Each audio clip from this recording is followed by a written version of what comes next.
তো hello' guys, পুনৰ এটা নতুন ভিডিঅ'লৈ মই আজি তাকে আপোনালোক সকলোকে স্বাগতম জনাইছোঁ।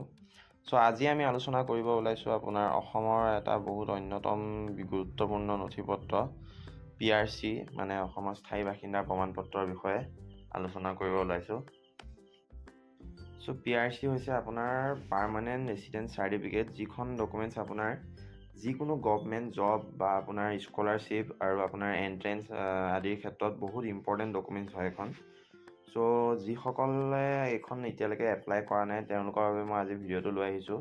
আজি আমি আলোচনা কৰিম যে PRCৰ কাৰণে কি কি ডকুমেণ্টছ লাগে আৰু কেনেকৈ এপ্লাই কৰিব পাৰিব। ব'লক আমি আজি ভিডিঅ'টো আৰম্ভ কৰোঁ।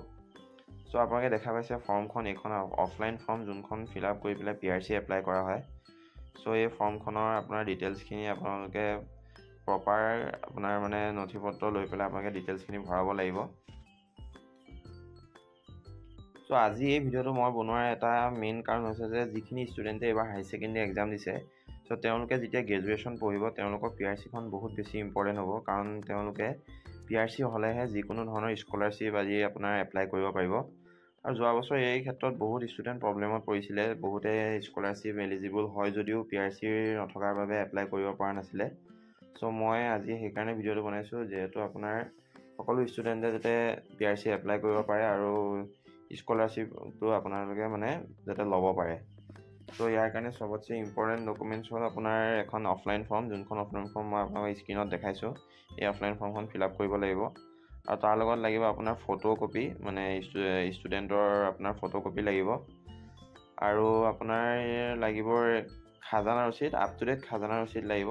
এখন ইম্পৰ্টেণ্ট ডকুমেণ্টছ হয় খাজানা ৰচিদখন।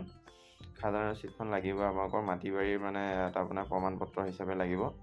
আৰু চবতছে ইম্পৰ্টেণ্ট ডকুমেণ্টছ হ'ল আপোনাৰ চাৰ্টিফাই কপি, যিখন সকলোৰে তাত নাথাকে, উলিয়াবলগীয়া হ'ব পাৰে। এইখন আপোনাৰ 1965 বা 71 ভোটাৰ চাৰ্টিফাই কপি লাগিব। আপোনাৰ বহুতৰে এইখন ডকুমেণ্টছ নাথাকে, এইখন উলিয়াবলৈ আপোনালোকে যদি নোৱাৰে আমাৰ সৈতে কণ্টেক্ট কৰিব পাৰিব, আমি উলিয়াই দিম। য'ত আপোনালোকৰ নিজৰ ককা বা আজু ককাহঁতৰ ডিটেইলছ থাকে তাত 65 বা 71ত। এইখন চবতছে ইম্পৰ্টেণ্ট ডকুমেণ্টছ বুলি আপোনালোকে ধৰিব পাৰে। তাৰ বাহিৰে আপোনালোকৰ লাগিব বাৰ্থ চাৰ্টিফিকেট। বাৰ্থ চাৰ্টিফিকেট ইয়াত আপোনাৰ বহুত ইম্পৰ্টেণ্ট হয়। বাৰ্থ চাৰ্টিফিকেট লাগিবই, নহ'লে আপোনালোকে PRC এপ্লাই কৰিব নোৱাৰিব।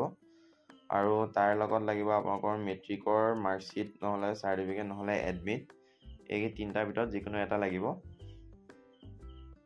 আৰু তাৰপিছত আপোনালোকৰ লাগিব ৰিচেণ্ট ভোটাৰ লিষ্ট, কাৰেণ্ট ইয়েৰৰ হ'লেও হ'ব বা তাৰ আগৰ ইয়েৰৰ 24 বা 25ৰ ভোটাৰ লিষ্ট হ'লেও হ'ব। ভোটাৰ লিষ্টখনো আপোনালোকৰ ইম্পৰ্টেণ্ট ডকুমেণ্টছত পৰে। তাৰ বাহিৰে আপোনালোকৰ অন্যান্য নথিপত্ৰ NRC, লিগেচি ডাটা বা আপোনাৰ পুৰণা কাৰোবাৰ ফেমিলিৰ মা দেউতাৰ বা দাদা ভণ্টিৰ কাৰোবাৰ যদি PRC আছে সেয়াও দিব পাৰে অন্যান্য নথিপত্ৰত।